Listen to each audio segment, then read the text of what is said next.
Morris. I seek leave to move the motion appearing in my name on the notice paper. Is that right, sir? Thank you. Ms Morris.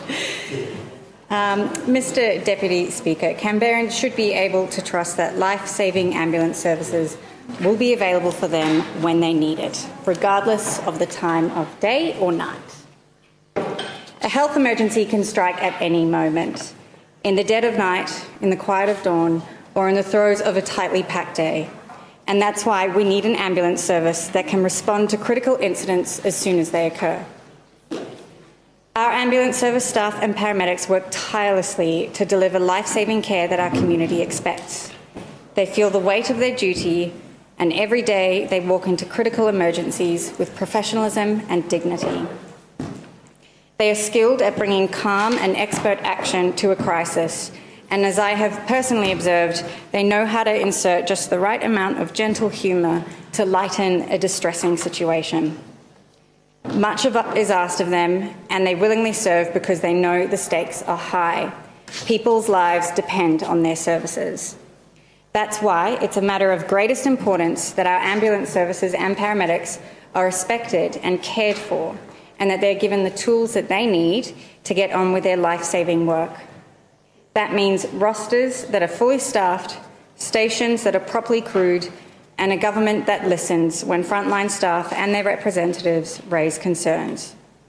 Instead, in the ACT, they are often confronted with the impossible moral burden of having to close ambulance stations and to attend some incidents at expense of others.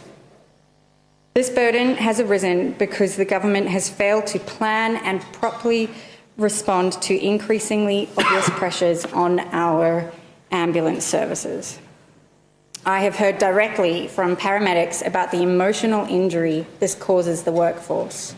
One wrote to me to ask how, while demand for ambulance services is rising significantly every year, the government could build a station but not provide for the additional staff needed to operate it or deal with the wider problem of understaffing.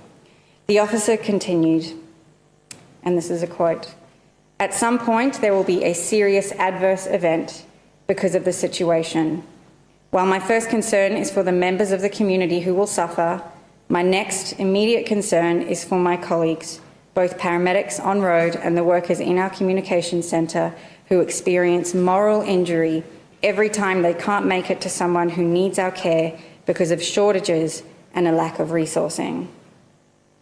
This officer's experience was confirmed to me during annual reports hearings when officials revealed that ambulance stations were closed on 6 separate occasions, totalling 38 hours of lost coverage in October alone, and that was due to staff shortages. The recently handed down roster review confirms the pressures that our ambulance service and officers face. Consider these findings, and again I'll quote, "Since implementation of the 44-hour roster, the percentage of shifts below minimum crewing increased from an average of 31% to 67%. Worse still, the review found that the average percentage of night shifts below minimum crewing increased from 38% to 96%. So let me put this a different way. Night shifts met minimum crewing standards only 4% of the time. 4%. The government implemented the new 44-hour roster before they had the workforce to fill it.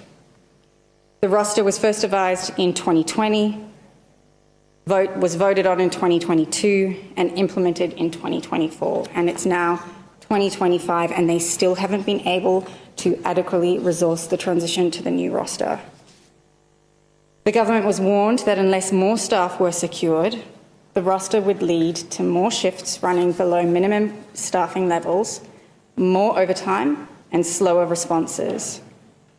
And what this motion is not about today is blaming the minister, because I know these were decisions that were made in the previous Assembly and are yet another legacy of a tired government that has not only run out of ideas but the enthusiasm to implement them.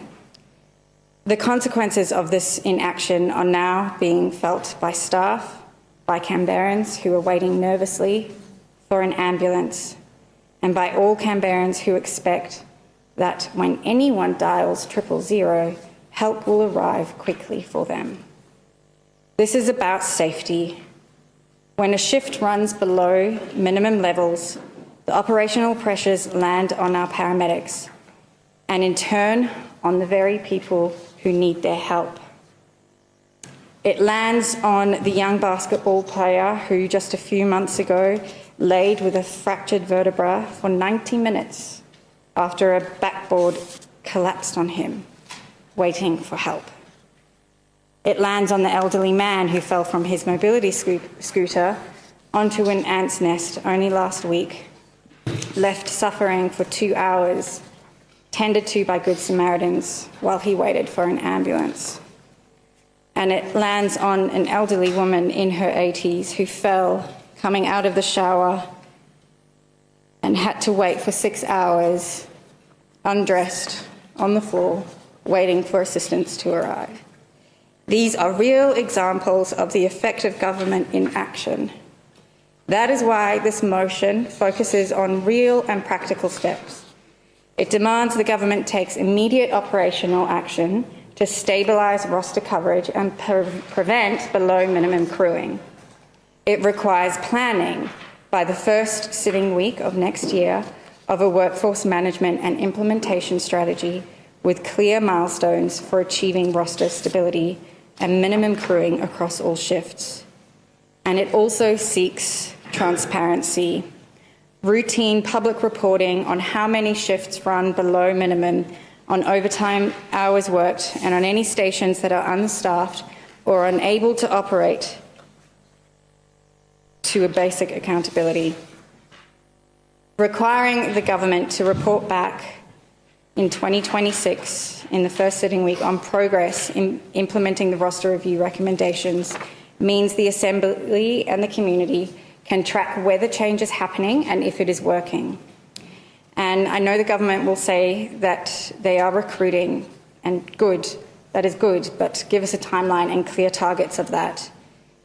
Show the workforce that there is a plan to get every shift above minimum and that the burden will not sit indefinitely on the shoulders of the same tired officers.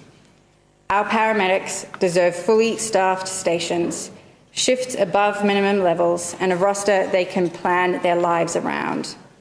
This motion is practical, it's fair, and it's focused on critical service delivery.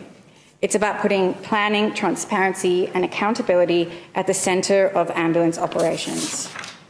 Mr. Speaker, Deputy Speaker, much is asked of our ambulance officers, and they do so without complaint. And as we head into the holiday period, many will be working through the Christmas and New Year's celebrations while the rest of us are gathered with family and friends. They will be the ones answering the call for help.